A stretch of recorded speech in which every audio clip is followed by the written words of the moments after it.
Asdes, hindi totoong bubuwagin na. Kaya't na kasi ang mga chika disbanded na ang love team nila Astin Olbiga at Andres Buyak na pinabulaanan ng kanilang management at sinasabing hindi sila pwedeng mabuwag hanggat nananatili ang kanilang mga fanay. Ito yung kasi dun sa last night ng Just Got Lucky, yung musical ni Andres Buyak. Natanong si Boss Big, siya yung di ba, manager ng sa Viva. So, mabubuwag na raw po ba yung Asdes? Ang sagot niya, hindi mabubuwag hanggat may mga fanay. So, wag na po kayo matakot, mga Asdes. Hindi po mabubuwag yan hanggat nandyan po kayo. Tuloy-tuloy ang gawin yung support lang sa Asdes. Lalo na yung seryeng ginawa nila at saka yung movie na pinagsamahan nila yung Sandaang Bulaklak para kay Luna ba yun? Na kumita in fairness. Kumita in fairness.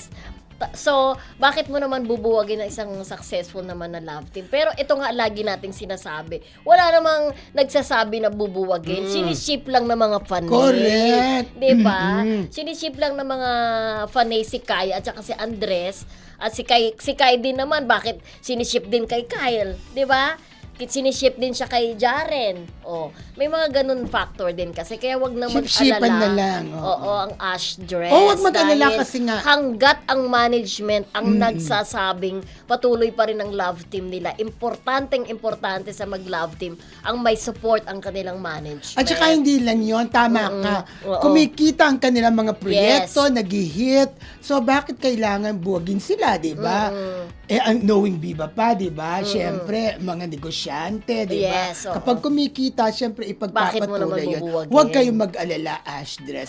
Tuloy ang kanilang love Pero team. intindihin din nila, pag may mga separate projects sila, Yes. intindihin din natin ang mga artista. Paulit-ulit na lang daw tayo nagsasabi ng Correct.